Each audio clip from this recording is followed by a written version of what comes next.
அனைவருக்கும் வணக்கம் நண்பர்களே. நம்முடைய சேனலில் டிஎன்பிஎஸ்சி தேர்வுக்கான நடப்பு நிகழ்வுகள் பார்த்துக்கிட்டு இருக்கோம். இன்றைய காணொளியில் நாம் பார்க்க இருப்பது மார்ச் 13 காணலாம். ஊட்டியில் மலை மேலிட பயிற்சி மையம் தொடங்கப்பட்டுள்ளது. குஜராத்தின் வதோதரா நகராட்சி பசுமை நகராட்சி பத்திரத்தை வெளியிட்டுள்ளது.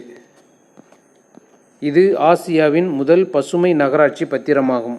ஹரியானாவின் புதிய முதலமைச்சராக நாயப் சிங் சைனி பொறுப்பேற்பு.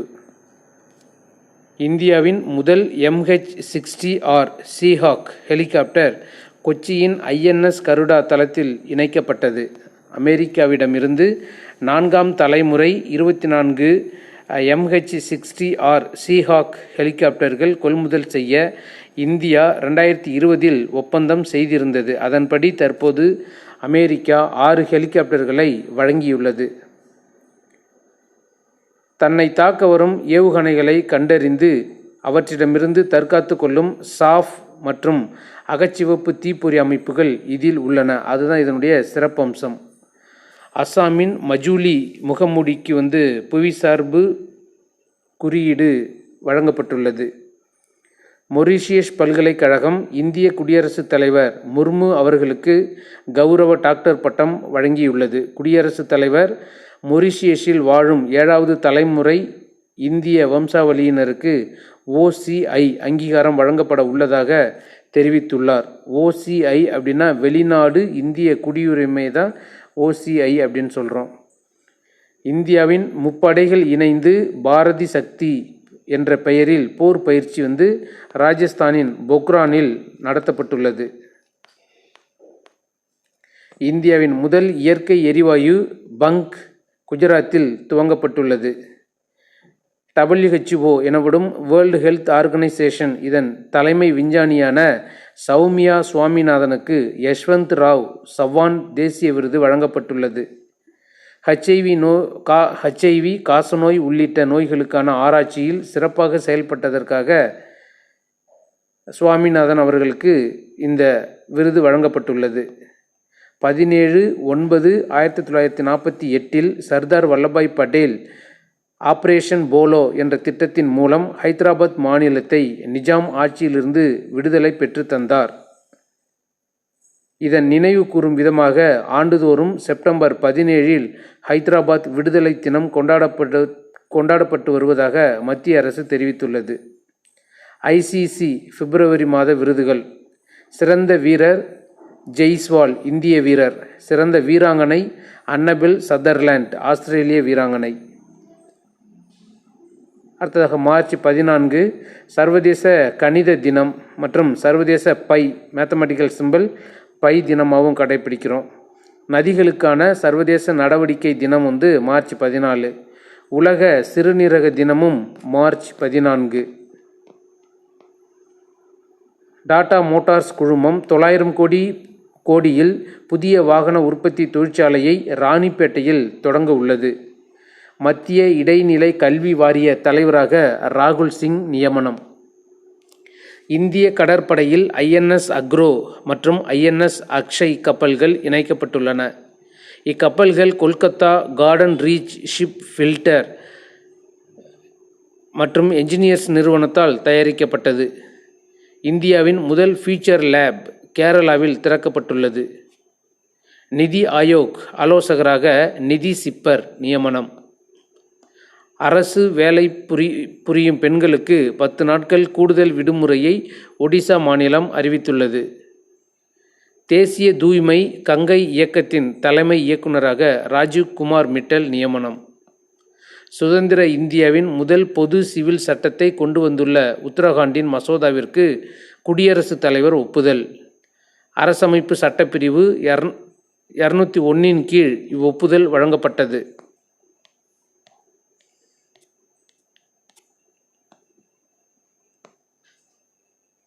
அடுத்ததாக மார்ச் 15 உலக நுகர்வோர் உரிமைகள் தினமாக மார்ச் 15 கடைபிடிக்கிறோம். உலக உறக்க தினமும் மார்ச் 15. புதிய மாநகராட்சிகள் அறிவிப்பு. புதிதாக புதுக்கோட்டை, நாமக்கல், திருவண்ணாமலை, காரைக்குடி ஆகிய 4 மாநகராட்சிகள் உருவாக்கப்பட்டுள்ளதாக தமிழக அரசு செய்திக்குறிப்பில் தெரிவிக்கப்பட்டுள்ளது. 1988 நகர்ப்புற உள்ளாட்சி அமைப்புகளின் சட்ட திருத்தத்தின்படி 21 இருந்த மாநகராட்சிகளின் எண்ணிக்கையானது தற்போது 25 உயர்ந்துள்ளது.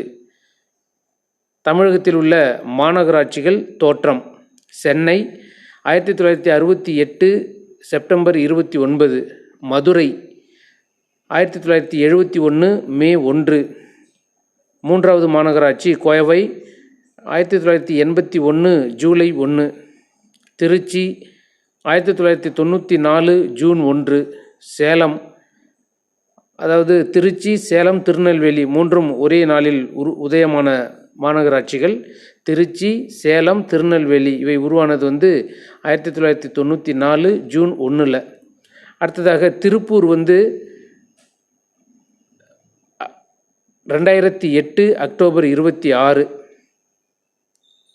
அடுத்து ஈரோடும் வேலூரும் 2008 ஆகஸ்ட் 1 உதயமானது.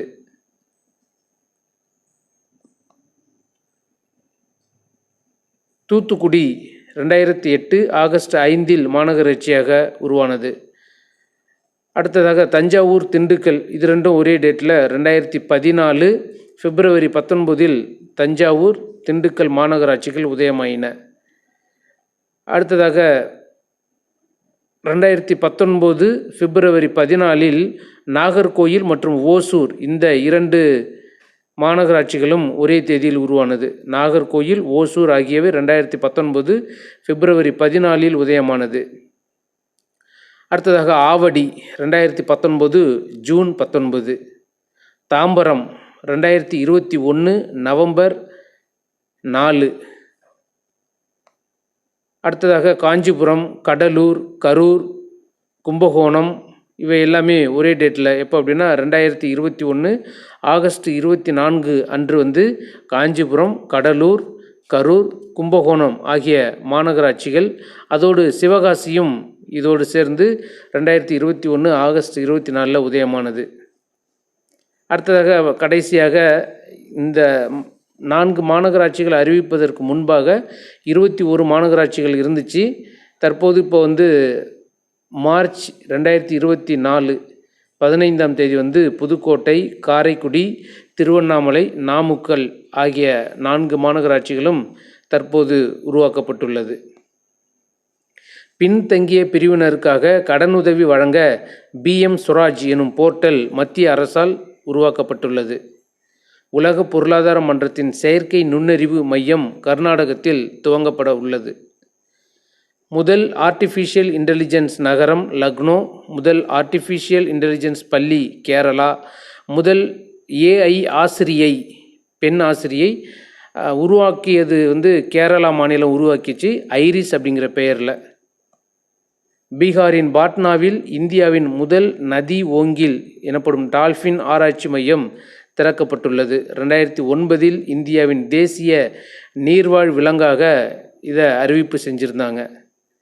18 வயது முதல் 59 வயது வரையுள்ள பெண்களுக்கு மாதம் 1500 வழங்கும் திட்டம் இமாச்சல் பிரதேசத்தில் தொடங்கப்பட்டுள்ளது. இதற்கு இந்திரா காந்தி பியாரி பெஹனா சம்மன் நிதி யோஜனா என்ற பெயர் வழங்கப்பட்டுள்ளது. வழங்கும் மாநிலம் இமாச்சல் பிரதேசம். பனாமா சர்வதேச சோலார் கூட்டணியில் 97வது நாடாக இணைந்துள்ளது. பனாமா அப்படிங்கிற நாடு சர்வதேச சோலார் கூட்டணியில் 97வது நாடாக இணைந்துள்ளது. ரஞ்சி கோப்பை கிரிக்கெட்டில் 42வது முறையாக மும்பை சாம்பியன். அடுத்ததாக மார்ச் 16 தேசிய தடுப்பூசி தினமாக கடைபிடிக்கிறோம். சண்டிகர் மாநிலத்தில் 9 வயது முதல் 18 வயது மாணவ மாணவியர்களின் திறமைகளை கண்டறிய கீர்த்தி திட்டம் தொடங்கப்பட்டுள்ளது. கீர்த்தி KIRTI அப்படின்னா கேலோ இண்டியா ரைசிங் டேலண்ட், அதனுடைய சுருக்கம் தான் KIRTI அப்படிங்கிறது. ஜார்க்கண்ட் மாநிலத்தில் விதவை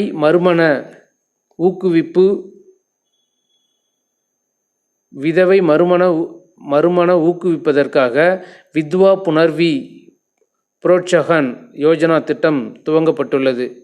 இத்திட்டத்தினை துவங்கியுள்ள முதல் இந்திய மாநிலம் ஜார்க்கண்ட். உலக ஆன்மீக திருவிழா ஹைதராபாத்தில் நடைபெற்றுள்ளது. ஜம்மு காஷ்மீரின் கத்துவா நகரில் வட இந்தியாவின் முதல் ஹோமியோபதி கல்லூரி நிறுவப்பட்டுள்ளது. ராஜஸ்தானின் ஜோத்பூரில் இராணுவத்தின் முதல் அப்பாச்சி ஹெலிகாப்டர் படைப்பிரிவு உருவாக்கப்பட்டுள்ளது. அப்பாச்சி ஹெலிகாப்டர் அப்படின்னா பறக்கும் பீரங்கி. இதுதான் அமெரிக்காவின் போயிங் நிறுவனத்தால் உருவாக்கப்பட்டது. சீனாவின் நிலவு திட்டம் தோல்வி.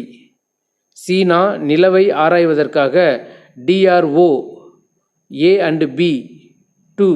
செயற்கைக்கோளை நிலவுக்கு அனுப்பிய திட்டம் தோல்வி அடைஞ்சிருக்கு. இரு செயற்கைக்கோள்களும் யுஎன்ஷெங்-எஸ் ராக்கெட் மூலம் அனுப்பப்பட்டது. மீத்தேன் உமிழ்வினை கண்காணித்து அளவிடும் மீத்தேன் சாட் செயற்கைக்கோள் விண்ணிற்கு அனுப்பப்பட்டுள்ளது. நியூசிலாந்து விண்வெளி மையம் மற்றும் அமெரிக்காவின் சுற்றுச்சூழல் பாதுகாப்பு நிதியம் இணைந்து இதை உருவாக்கியுள்ளது. அடுத்ததாக மார்ச் 17 இந்தியாவில் நடைபெறும் இந்த மாநிலங்களவை தேர்தல் 7 கட்டங்களாக நடைபெறும் என்று தேர்தல் ஆணையம் அறிவிச்சிருந்துச்சு. இதில் முதல் கட்டத்தில் 102 தொகுதிக்கும், இரண்டாம் கட்டத்தில் 89 தொகுதிகள், மூன்றாம் கட்டத்தில் 94 தொகுதிகள், நான்காம் கட்டத்தில் 96 தொகுதிகள், ஐந்தாம் கட்டத்தில் 49 தொகுதிகள், ஆறாம் கட்டத்தில் 57 தொகுதிகள், ஏழாம் கட்டத்தில் 57 தொகுதிகள் என 7 கட்டங்களாக தேர்தல் ஆணையம் அறிவித்திருந்தது. 17வது மக்களவை பதவிக்காலம் ஜூன் 16 உடன் முடிவடைந்தது. 18வது மக்களவைத் தேர்தல் 7 கட்டங்களாக நடைபெற உள்ளது. மொத்தம் 543 தொகுதிகளில் இந்த தேர்தல் நடைபெறும். இதில் 96.8 கோடி வாக்காளர்கள் வாக்களிக்க உள்ளனர். இவற்றுள் 49.7 கோடி ஆண் வாக்காளர்களும், 47.1 கோடி பெண் வாக்காளர்களும், 48,000 மூன்றாம் பாலினத்தவரும் வாக்களிக்க உள்ளனர். 1.82 கோடி பேர் முதல் முறை வாக்காளர்கள். அருணாச்சல பிரதேசம், சிக்கிம், ஆந்திரா, ஒடிசா மாநிலங்களுக்கு இந்த தேர்தலுடன் சட்டப்பேரவை தேர்தலும் நடைபெற உள்ளது. அடுத்ததாக இந்த 7 கட்ட தேர்தலில்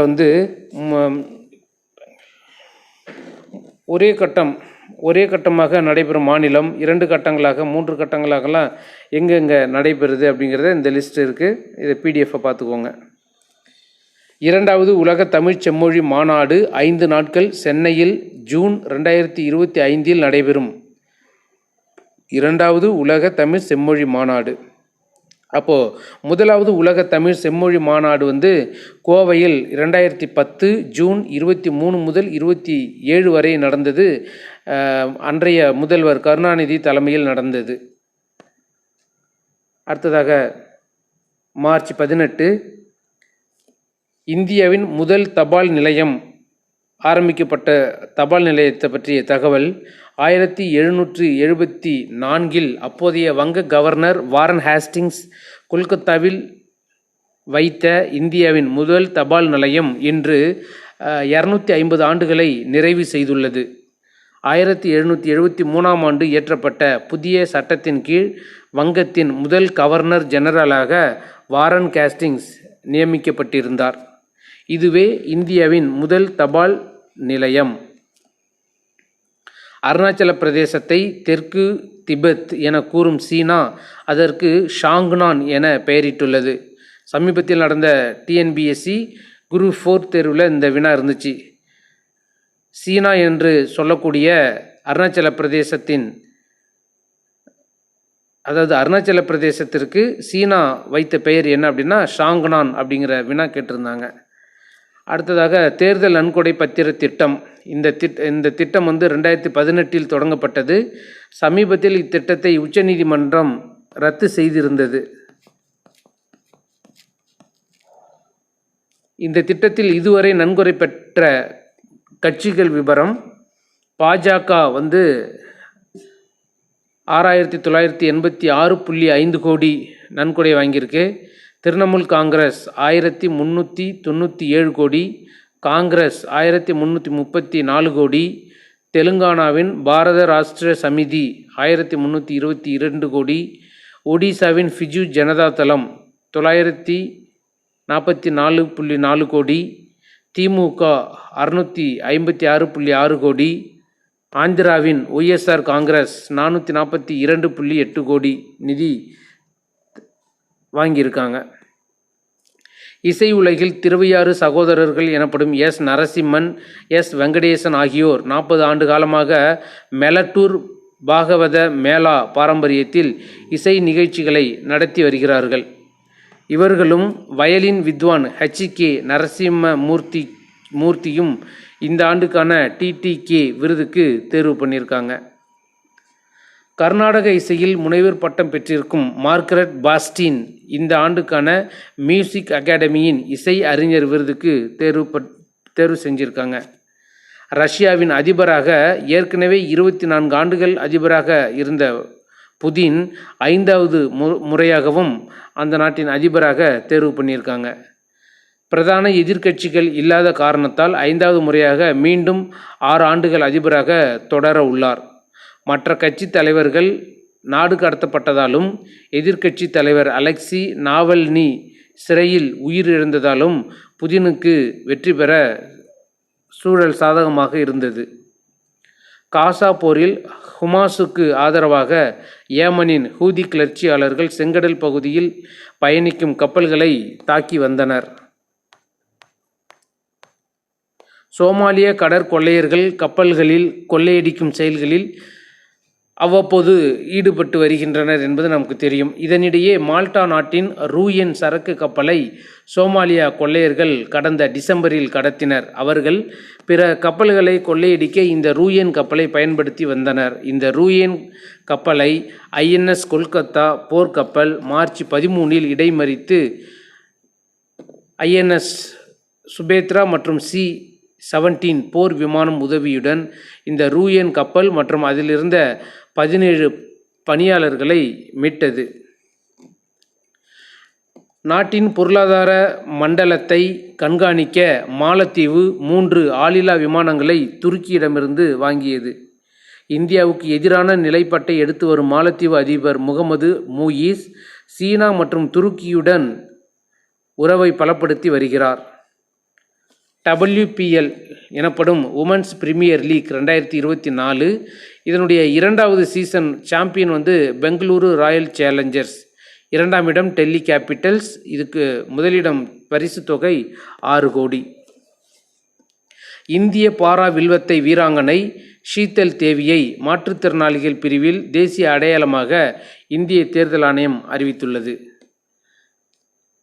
அடுத்ததாக மார்ச் 19 மக்களவைத் தேர்தல்களுக்காக தமிழகத்தில் 68,144 வாக்குச்சாவடிகள் அமைக்கப்பட உள்ளன. இந்தியன் வெல்ஸ் ஓபன் டென்னிஸ் போட்டி அமெரிக்காவில் நடந்தது. இதில் கார்லோஸ் அல்கராஸ் எனும் ஸ்பெயின் வீரர் ஆடவர் பிரிவில் சாம்பியன், மகளிர் பிரிவில் இகா ஸ்வியாடெக் எனும் போலந்து வீராங்கனை சாம்பியன். SBIக்கு அடுத்தபடியாக பரோடா வங்கியும் பசுமை வைப்பு நிதி திட்டத்தை அறிமுகம் செய்துள்ளது. இத்திட்டத்தின் பெயர் எர்த் கிரீன் டேர்ம் டெபாசிட் அப்படிங்கிறது தான். சுசுகி மோட்டார் சைக்கிளின் விலை 38% உயர்ந்துள்ளது. இப்போ இது வரைக்கும் நாம் மார்ச் 19ஆம் தேதி வரைக்கும் பார்த்துருந்தோம்.